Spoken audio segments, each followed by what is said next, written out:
Over 2,000 years ago, two disillusioned disciples walked along a dusty road to Emmaus.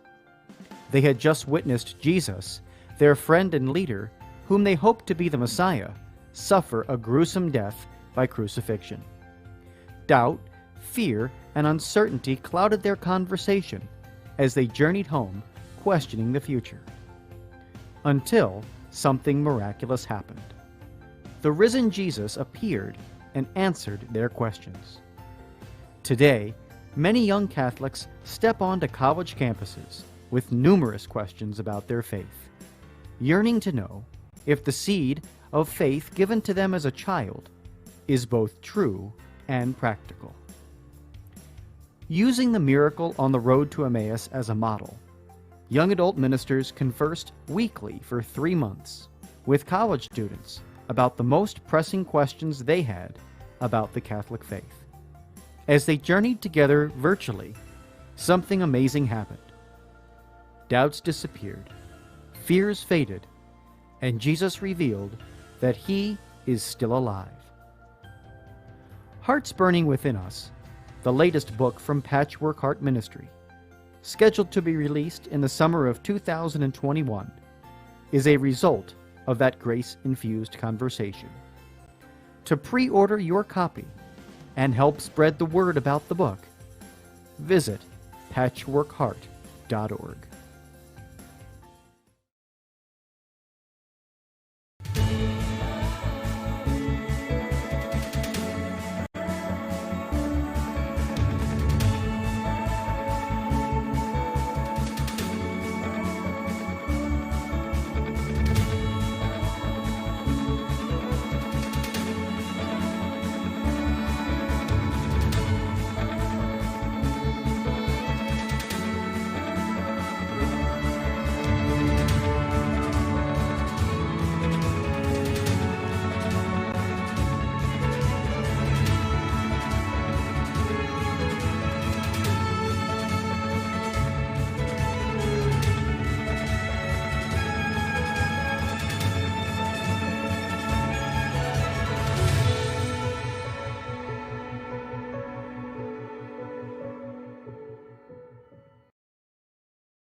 Welcome to the Sowing Hope podcast.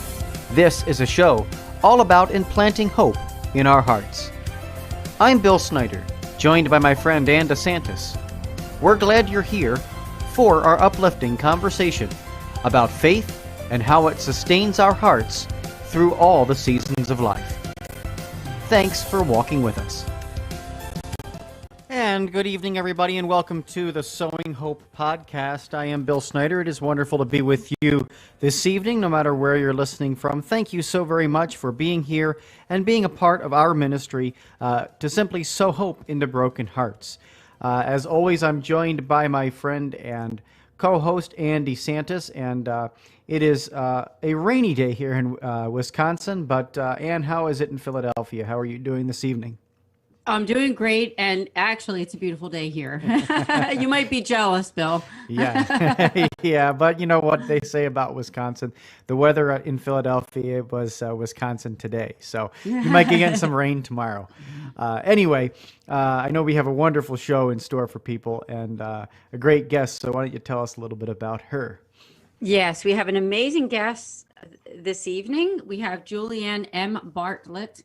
And Julianne is coming to us from Pennsylvania, same state as me, but not quite in the Philadelphia area. And she was also a part of a conference that I was involved with last month called the Catholic Dating Conference with Smart Catholics. And I know we can talk a little bit about that too. But before we do that, I thought we could read her bio. Julianne has a wonderful bio. Julianne was married to her husband, Seth. She is married to her husband, Seth, at the age of 42, having struggled with prolonged singleness for most of her adult life. She knows firsthand the aloneness and the trials that one can encounter on the path to marriage, especially when the unmarried person is older. Without a doubt, Julianne believes that God loves marriage. Her favorite subject to write and speak about is the call to marry, and especially to give hope to singles who desire marriage. After spending many years in non denominational churches, Julianne returned to the Catholic Church in her mid 30s, where she fell in love with the fullness of truth. Some years later, she wed her husband and realized her experiences could help others.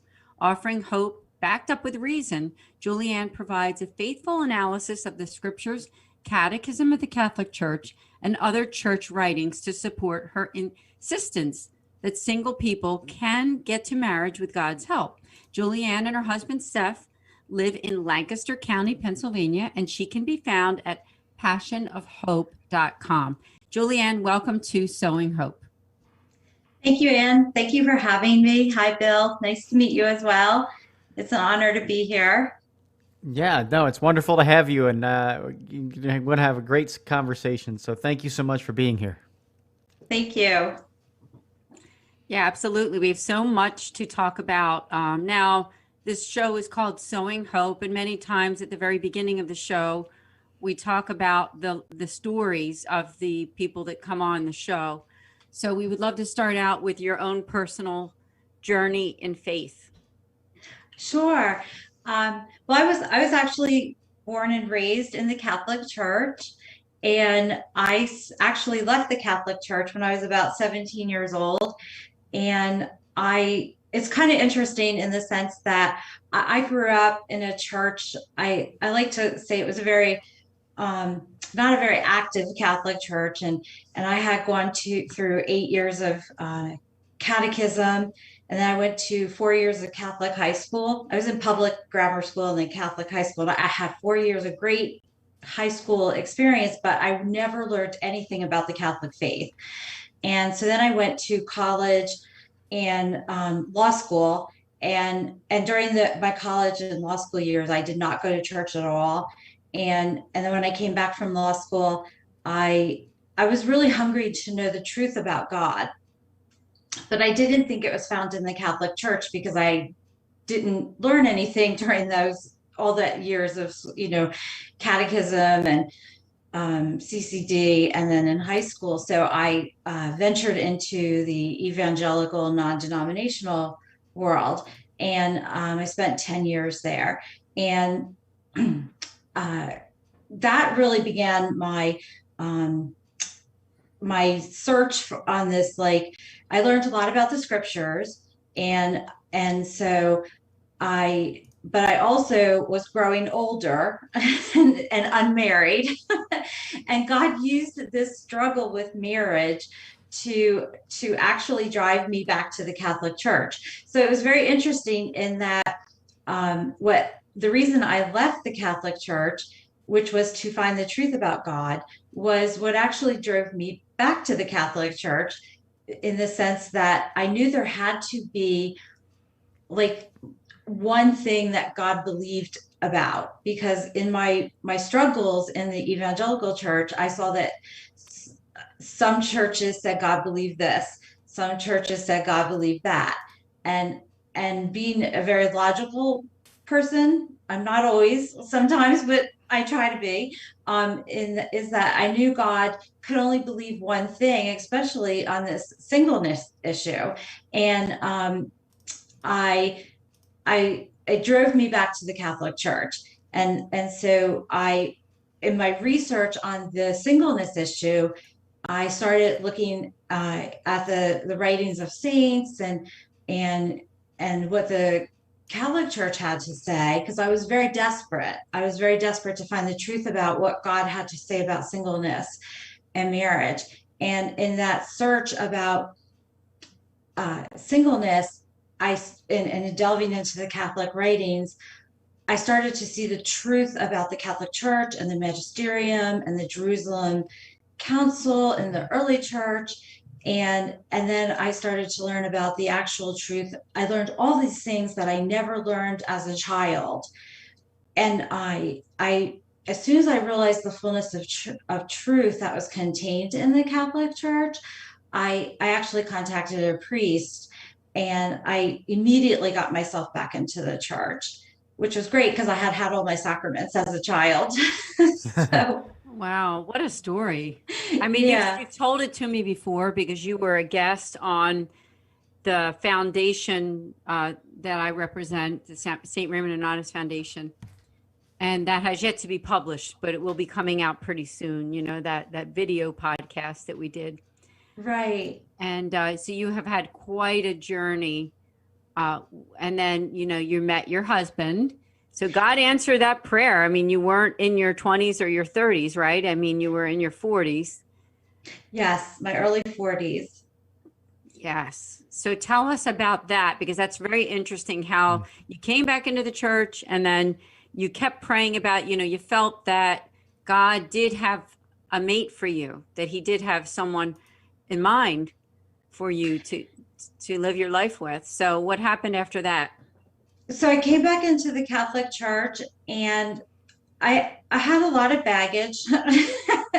And it started in the evangelical world in the sense that, when you're older, you know, and I believe that everybody has a gift, and everybody has a struggle. And my struggle was getting to marriage.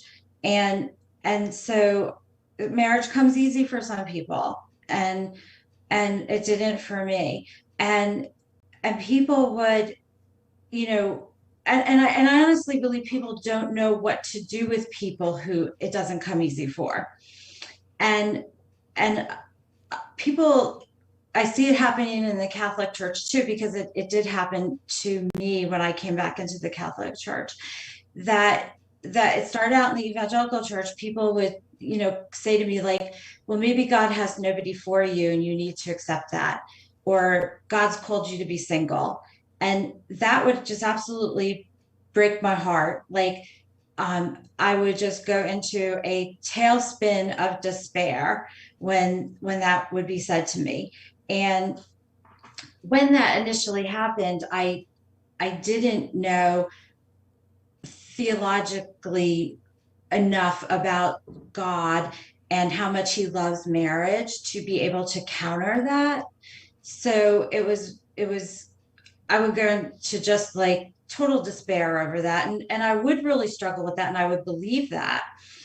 And then as I did a lot of this research and everything, and then came back into the Catholic Church, I started to encounter that from a lot of people in the Catholic Church as well.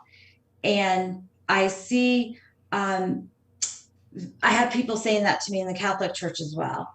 And I now see, now that I'm married, I see this new, I like to call it an error, and not in the magisterium, because we know that that's error free, but it being said to people like, oh, well, you might be called to a vocation of singleness.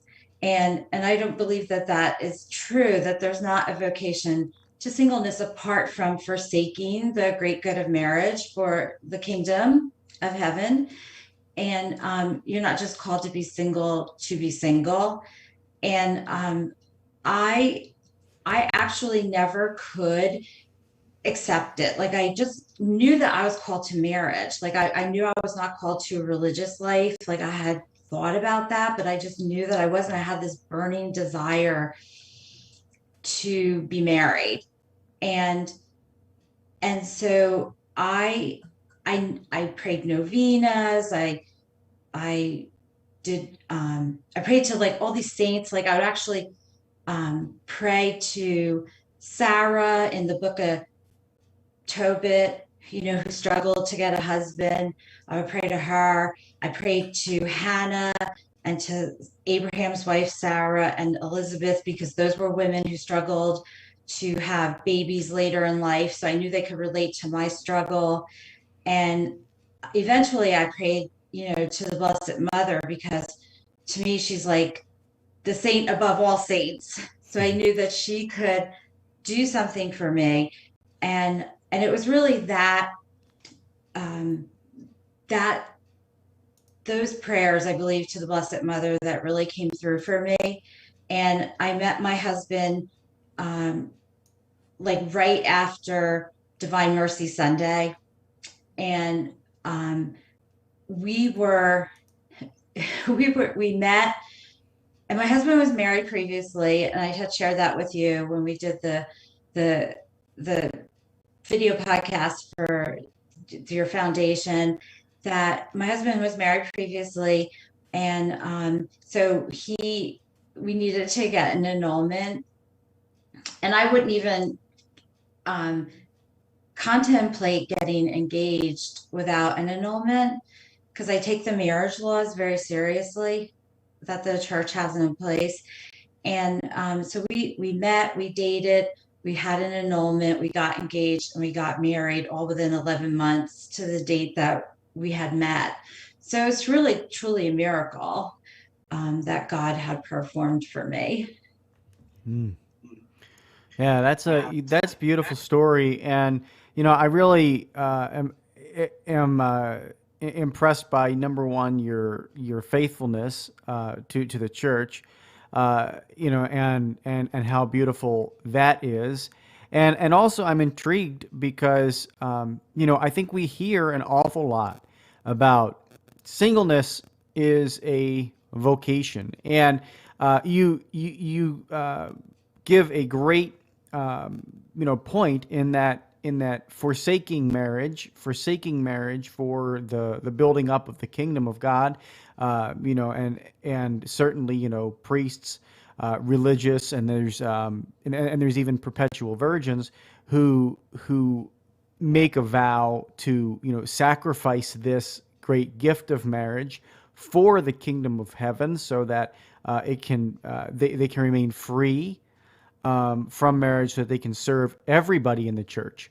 But when it comes to marriage, you're right. God loves marriage. In fact, in like one of the very first things God says to man is that it's not good for man to be alone, and of course He creates woman so that they can be together and have this loving bond and relationship.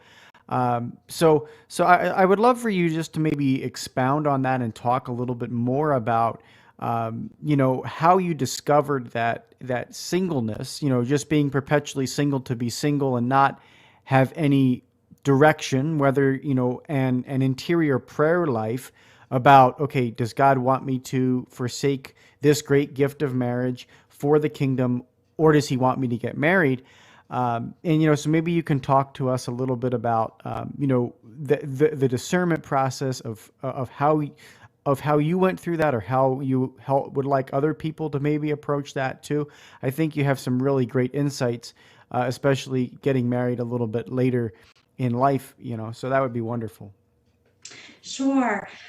Well, I think that, like, for the first time in history, we're facing like a societal phenomenon that's going on where, it's not just inside the church, it's society. And then the church is being impacted by what's going on in society, in that we have people delaying marriage, for much longer.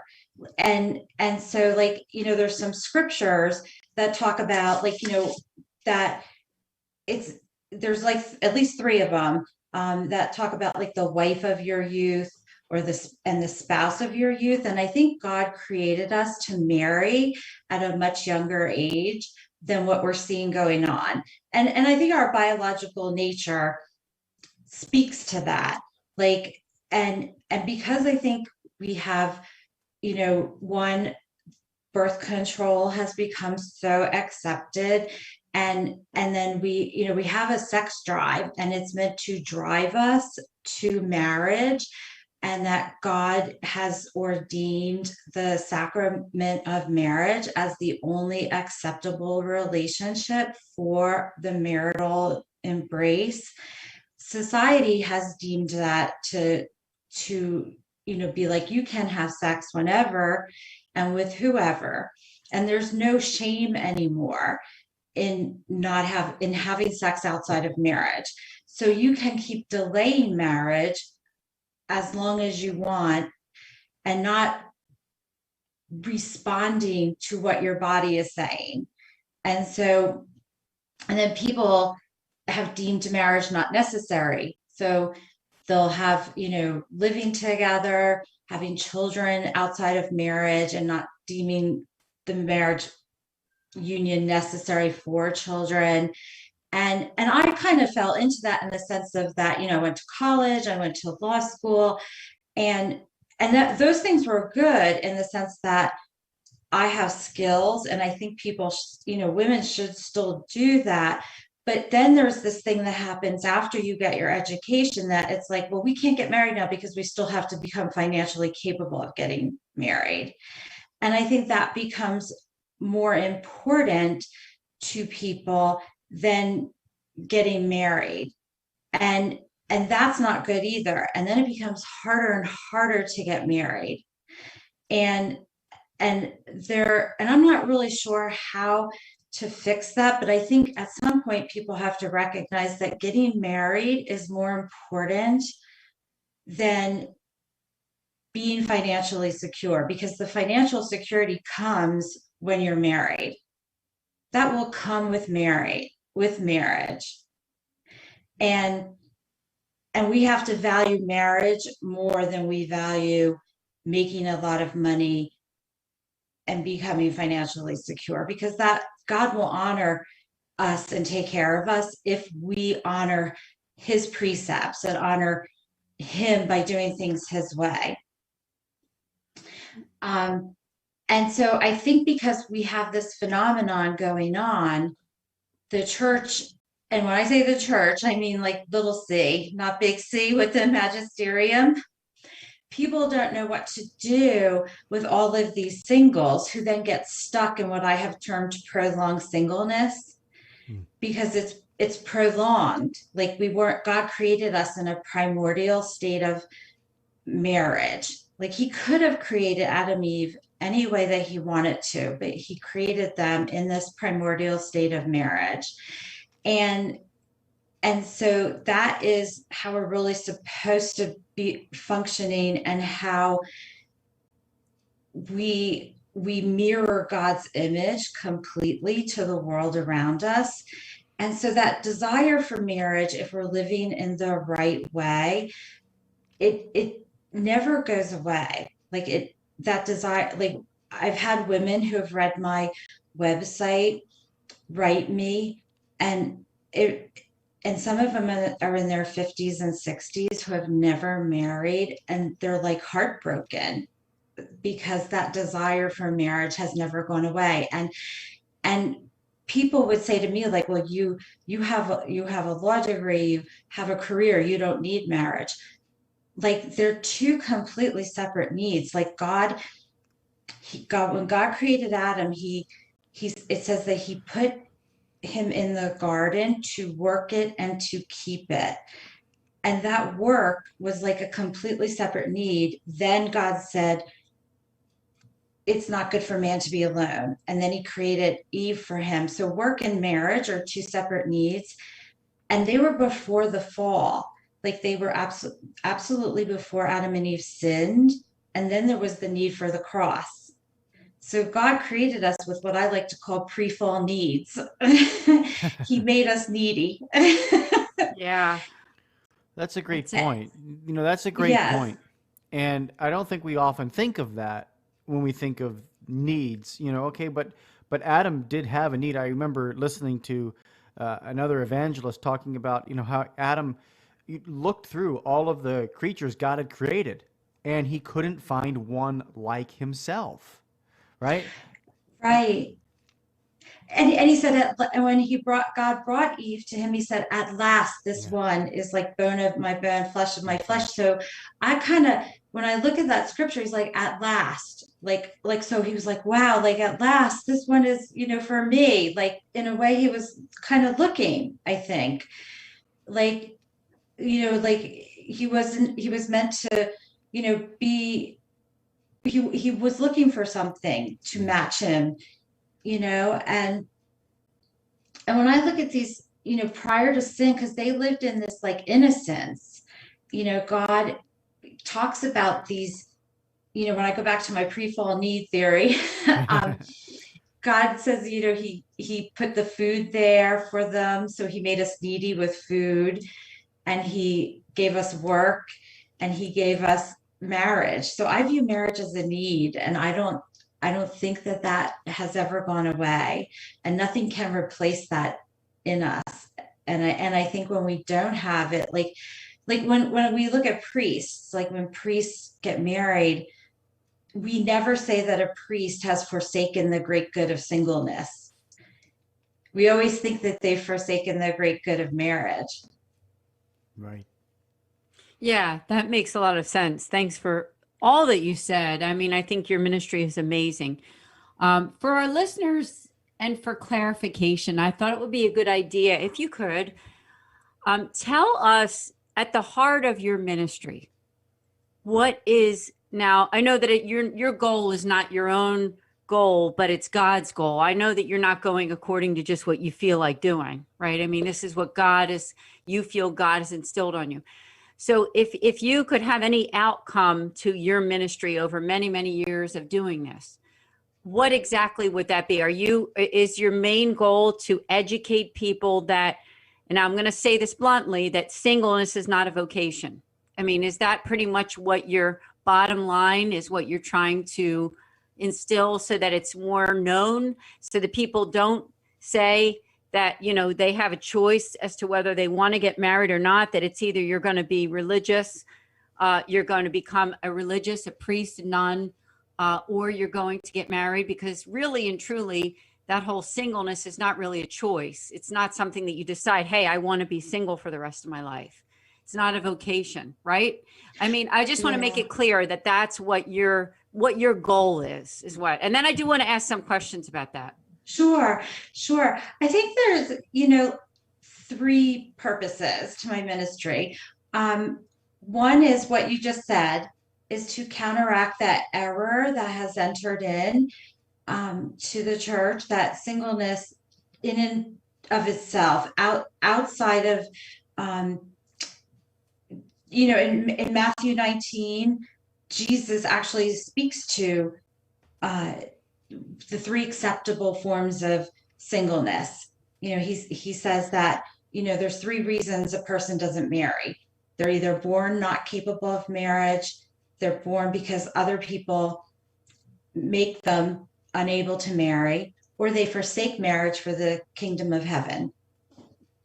So, and there's a whole discussion we can have about those three. Yeah. So I know. Yeah. Yeah. And so, and maybe those might be some questions you have. Yeah, So exactly. I want people to know that they're not singled out. Like if they really want marriage.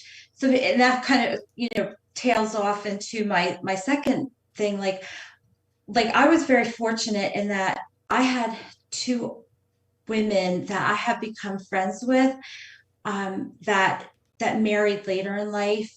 They were about 10 years older than me, and I had found one through an article that she had written in ChristianityToday.com, which is a Protestant magazine, and I had become friends with her and another woman through her, and I considered them mentors, and they kind of gave me, encouragement and help, and so they were like the only resources out there, and so I want to provide for other, because I think the society has disintegrated even more than what it was for me in the 90s and the early 2000s. I want to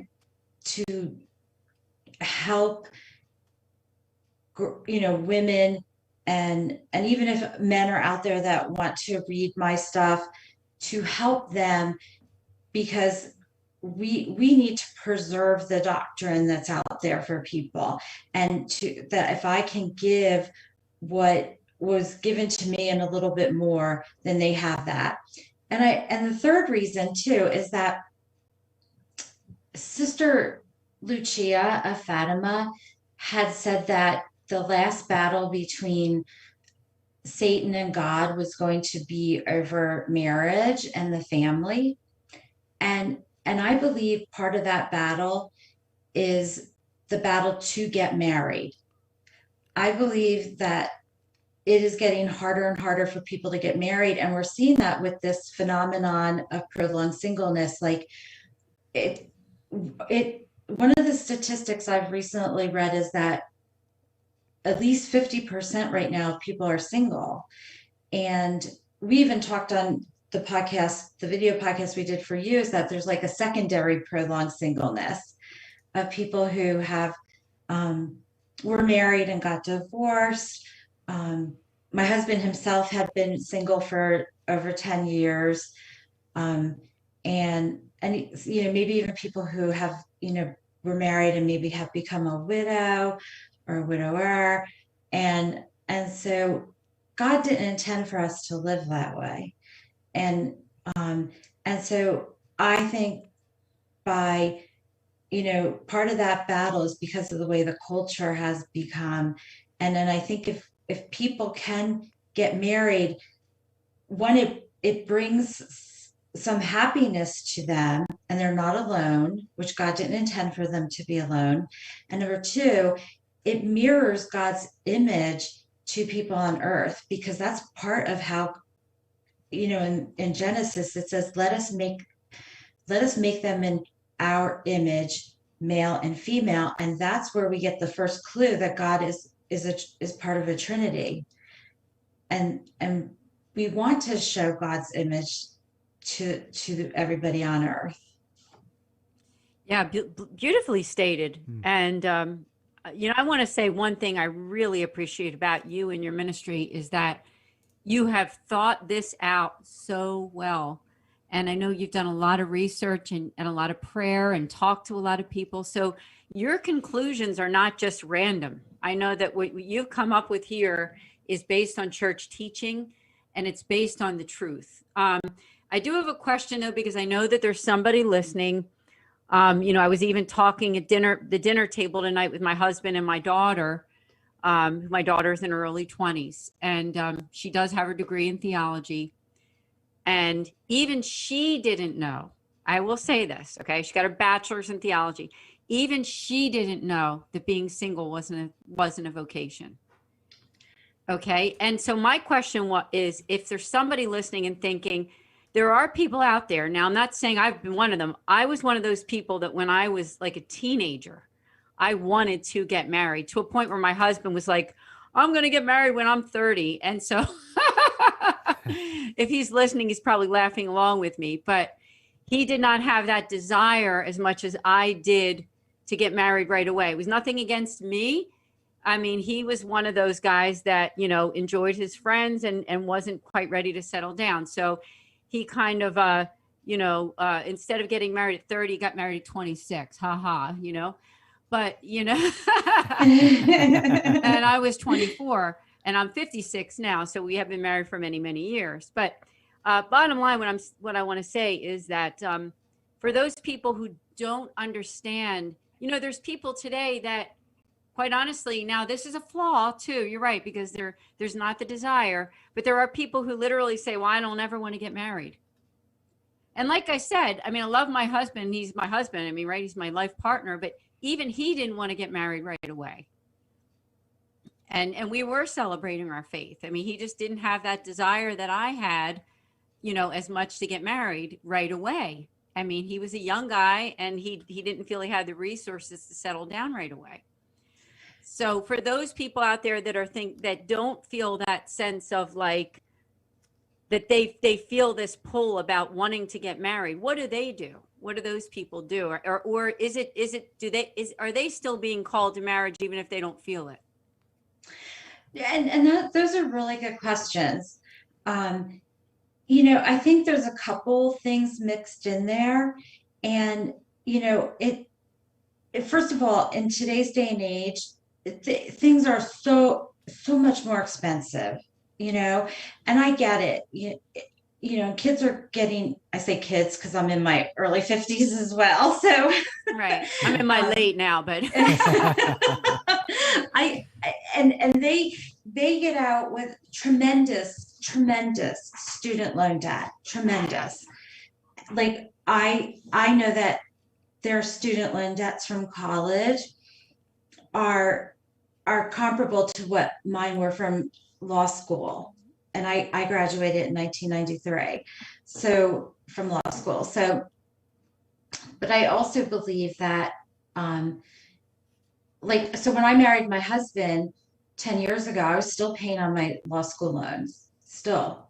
And so my husband, um, would, because I was married, I was able to pay more on them because two incomes are easier than one. And I think that's where, um, marriage is, we need that sanctifying grace that marriage brings to us, that dying of self. And I think in our society today that we've become like, we don't want to die to self. We've Yeah. become Oh, so, yeah. we have become like, I want to live for myself and I don't want to give to another. And so two incomes are going to allow you to be able to pay off debt. It's going to allow you to be able to, get rid of that debt. And I also believe this too. Um, and I say this for both men and women. When a man falls in love with a woman, he will do things that he never thought he would do. So, you know, saying this when he's not saying this now, you know, like my husband put his house up for sale in Texas before it sold. And moved out. I was living in Maryland, and it hadn't sold yet. And we trusted that it would sell, and he moved out to Maryland. Now I could never do something like that myself. um, and he married me with still a ton of law school loan debt. Wow. But that's like what Christ did. Christ took us on while we were still yet sinners. And that's what the marriage is supposed to be like, to take us on while we had a ton of debt. He bore all of our debt on the cross. And see, that's why we're becoming so more of a godless society. And that's why having more of these marriages are so more important, for people to see what God's relationship with us looks like. And then the other issue becomes, which, I'm just going to speak so bluntly because that's what I do. Yeah. is the sex issue. The question becomes then, if people don't want to marry, are they being continent? Are they having sex outside of marriage? Are they disregarding God's, laws? Yes. And we have this saying, which I'm sure that, everybody's heard of it. A lot of people say it's easier to ask for forgiveness than to ask for permission. Are people just, having sex and then just going to confession? Or are they just having sex and not going to confession? Or are you like really taking it seriously that God only wants you to have sex inside of marriage, and trying to live your life the way God ordains it to be lived? And those are some really serious questions that I think we as a church body should be having with people. And I don't know if we're really having them. Well, that's why your ministry, and I'm glad we clarified the purpose of your ministry, because it sounds like to me it's a combination of teaching, example, and also guiding. Now I could be wrong, but that's what I'm hearing, is that your ministry is so that there's an awareness of the truth, and the fact that if we look at ourselves as single-minded toward what God wants for our lives, then maybe truly there is not a single vocation. Now, I'm going to say that to you in the respect that even I myself was not completely fully aware that singleness isn't a vocation. I know that it's not a vocation of service, right? Correct? Yeah, It's not a vocation of service. Now, the only other question, just to finish off that first part of the question that I asked, was that, so aside from the fact of someone who, like you said, are they living a chaste life? Are they really and truly living the doctrines of the church? Okay. If they're doing all that and they still say, you know what, I don't want to get married, I don't feel that marriage is my vocation. What about those people? So before we move on and talk about the rest of this discussion, I just want to clarify that, because there are people, and we have people who are, quite bluntly same-sex attracted too. That, and that's a whole different topic. That's a whole nother topic, right? So what I would say to you is, for anybody listening who says, you know what, I understand what she's saying, I love the church, I'm doing everything right, but I still don't have a desire in my heart to want to marry. What about those people? I guess. So that could be like a consecrated virgin, like, I don't have a desire to marry. I'm chaste, everything. I love Christ. I might want to look at being a consecrated virgin. I don't feel like I feel called to a religious life. I feel called to stay in the world. That might be their road. Yeah. Okay. And that's a beautiful insight too, because oftentimes we don't hear that on many podcasts or in the Catholic Church as an option. I mean, I know that as an option because I've witnessed it, I've seen that, and that's open for both men and women, by the way. Yes. That is not just a women's thing. It's open to both men and women, and there's actually a ceremony and vows that you take for that, just like you would almost a wedding. It kind of looks like that. Yes. But for the exception that you were, foregoing that for Christ, and that's a beautiful, beautiful, vow to make.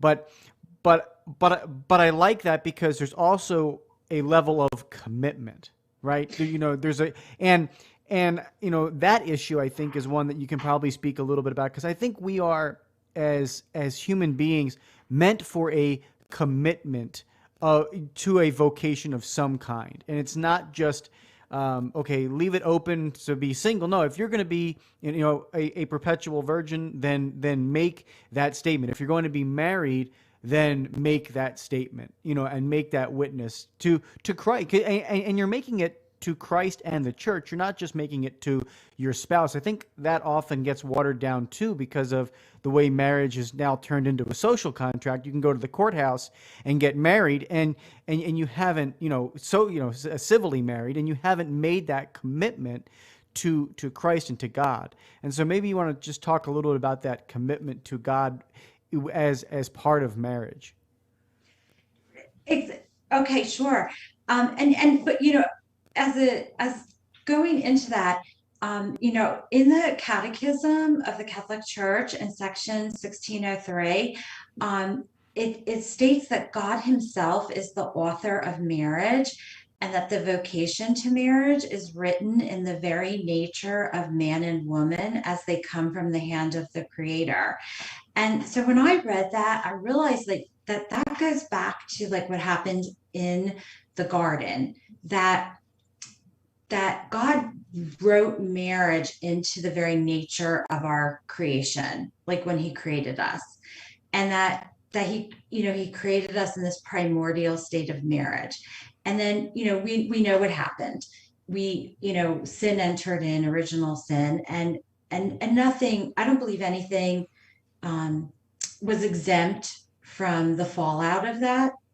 And so when Jesus in Matthew 19 talks about, the 3 reasons why somebody doesn't marry, there's certain people who are born not capable of marriage.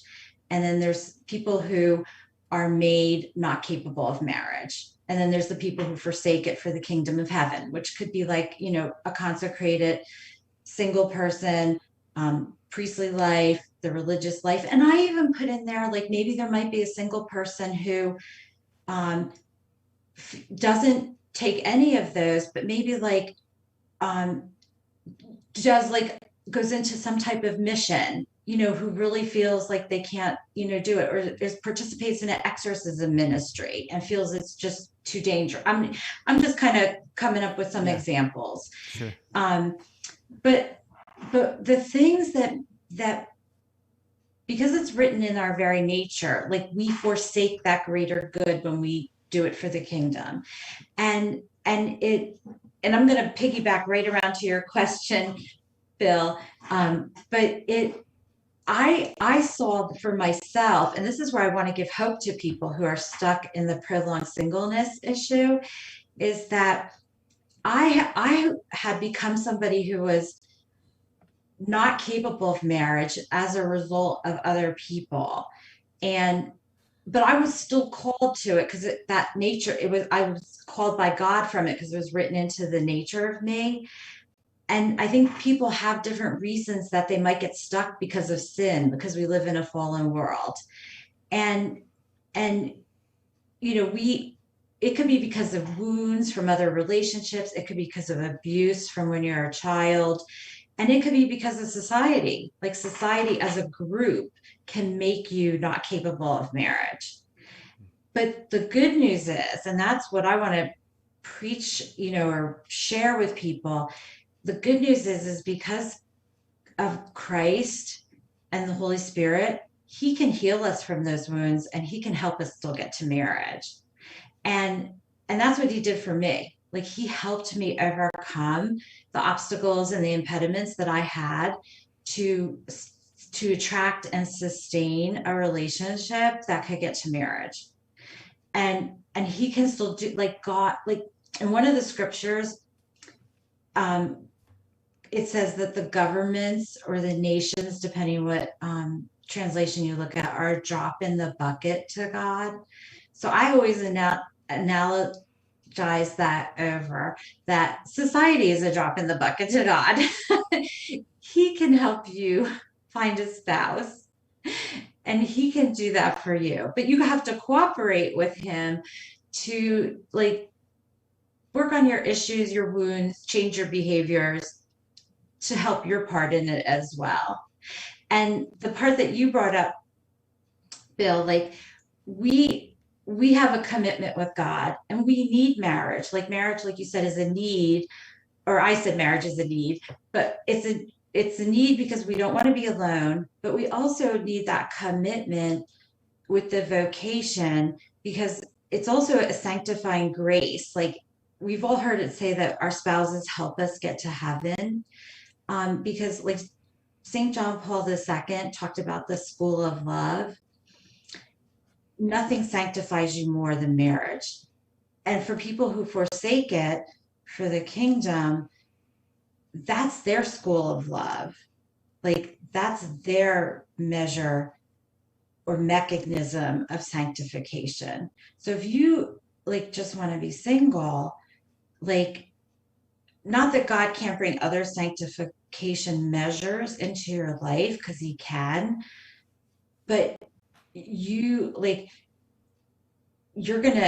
need that sanctifying, like that sandpaper that marriage brings into your life. But you also need the companionship. It's a gift. I like to say marriage is a mercy. So, Yeah. Congratulations to you too. Now you've been married, was it 10 years, did you say? yeah, we just had our 10-year wedding anniversary last month. Wow, that's awesome. Yeah, you give a lot of hope to people. And we have about 10 more minutes left of the show. I wondered if you can share, like, somebody who might be listening and thinking exactly what you thought 10 years ago. Now, what can they do? Like, in other words, should the mindset be of someone who makes the same decision that you did, that God is calling them to marriage? So does that mean, do they sign up for Catholic Match, tell all their friends that, hey, I'm open to relationships?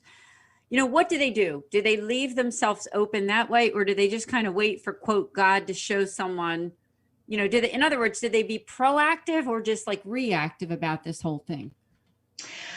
That's a really good question. It's you have to do both. Like, it's kind of like if we knew somebody who was unemployed, like we would never tell them like, you just stay home and trust that God's going to drop a job, on your lap, even though God's done that for me too. But you have to do both. So you have to pray and ask God to work providentially in your life, but then um, you have to also look and see like maybe where you're contributing to your own singleness, and you definitely have to put yourself out there, and like, so there were things that like I was definitely afraid to do. Like I was definitely afraid of putting my picture out on a profile. So I had to do that. And I hated rejection. And so I had decided that I was gonna be one of those people who could go on a date with a man, and if I never heard from him again, it was okay. Like I was gonna get through it. And then I also went on blind dates. I asked people to set me up with people. I even had my mother um, have her coworkers set me up with people, like lunch dates, things like that. I mean, I I left like no stone unturned. And um, it's even if you I wrote an article recently on my blog post called the 12 Dates Club that this other woman did. She just was like open to any date possible to get to 12 dates, just so you get practice dating. And I think that like I was really I just recently I was just really encouraged by her story, because her story was a little different than mine, and she married in her 40s too. And and it's painful. It's painful to be older and dating. It's extremely painful, but I think you have to start somewhere, and you just have to be determined that you're going to go out there. And I was like, I'm not going to go down without a fight. Like, I'm just not going to go down without a fight. So you set your mind and your heart and your willingness to do God's will, right? At what you felt that God was calling you to marriage. So I think that's real perseverance is what it is. Right. Right. Like when we know people who are unemployed, we tell them to go on their interviews. We were like, even if you don't get the job, it's still practice with an interview. So even if the date doesn't turn into anything, it's still practice. Like we should, you know, like blind dates are very painful. Um, and I remember going on a blind date, and I went into the restroom and I was crying. I was going to call someone to come pick me up because it was such a nightmare of a blind date. Um, but then I actually met my husband on a blind date. So you never know how God's going to work. You That's just, right. yeah, you just don't know. I'm so So, glad that you found the man that God had in mind for you. And I think you give so much hope for people who uh, are single for a long, long time. And I'm the director for a foundation where we deal with a lot of people who are divorced and annulled, and after they've been divorced for so many years, sometimes it is in somebody's heart that after that annulment has gone through, and they do have a desire to try to find someone else, and following church teaching, right? Because they're not doing it while they're not annulled, they're doing it after this annulment. So I know you said your husband went through that. Can you talk a little bit about that too? sure. Well, my husband, I think I shared this with you previously, was not a Catholic when I met him. He was a non-denominational um, Christian. And so when I first met him, um, I was very open about like, hey, I cannot, really go forward with anything with you, unless you get that previous marriage annulled. Because I was not going to go to hell over being married to somebody who I could not legally, in the eyes of God, marry, because I took the church marriage rules very seriously. And so after I met him, he went back to Texas, and because he was living in Texas at the time, and he went to his local Catholic church and talked to the priest about annulments so he could figure out about them. Yeah, that's Which great. I thought was really funny. I thought it would scare him off, but it didn't. And that's where I feel like people have to trust God, that if you do what God asks you to do, God will make a way. I think God is looking for people to have faith, that God wants people to have faith in him. And so, we looked into the annulment process, and it turned out that my husband's first wife was a Catholic, but she had left the Catholic Church. And so they were not married in the appropriate ecclesiastical form. And so we were able to get an annulment in 2 weeks. Oh, wow, that's quick. Yeah, it was really a miracle. And I knew nothing about the annulment. So, and that made me a little scared of him too. But once I understood, and the priest explained it to us and everything, it was, God just really worked a miracle. So, Wow. Well, you have an amazing ministry. And I want to mention your website again for people to reach out to you. It's passionofhope.com. So tell us about your, now I'm using the word services, but I know that they're not necessarily like paid services, right? But no, tell us about your, I should call it a ministry, right? I mean, this ministry. Tell us about what you offer to the people listening so they can connect with you. sure. Well, on my website, I have a blog there where people can read like articles where I try to combine both like, scripture and theology. So, because I feel like once you understand how God sees it, that's very helpful. But then I also try to do some practical, because I think people need both practical and the spiritual to combat this issue. But I also have a free ebook that people can download called Prolonged Singleness, the ABC Guide to Breaking Free. And it's got journal prompts and, kind of just a place for people to jumpstart working through this issue, to look at their own mindsets, how they view God, scriptures and catechism quotes that they can like look up themselves and really start bringing the issue to God. Because the best place to start is really just admitting to God that you want to get married and inviting God to help you start working through the issues that you may be struggling with. Because it's really, I kind of want to excite people to be like, I want to get married. And, because I can't really get you married, but I can help you seek God to help you get married and What a encourage you to beautiful do that. mission that you have. And I think it's wonderful and beautiful that you're doing this. It is not like a quote paid service. I mean, this is something that you're doing as a ministry. Now, are you a nonprofit 501c3 as well? No, Okay. no. Mm-mm. And I also write for Catholic Match. So there's links. Oh, okay. Yeah, there are links there to my Catholic Match articles, so people can see that as well.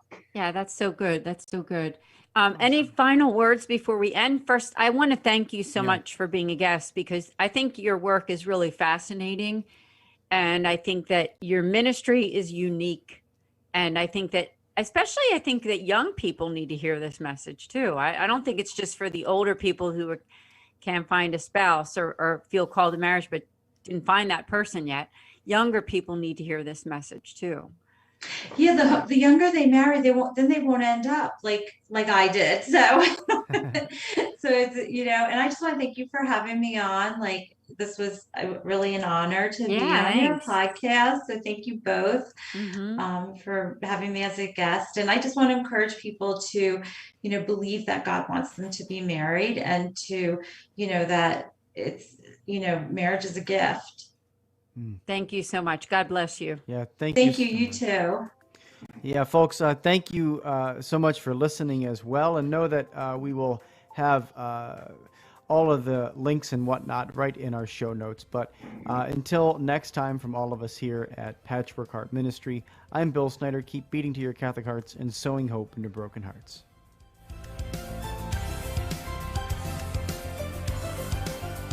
Thanks for listening to this episode of Sowing Hope on Patchwork Heart Radio. For more information about this podcast and our ministries, visit our websites, patchworkheart.org and andesantis.com. You can also follow and interact with us on Twitter at PWH Ministry or Andy Santis 2.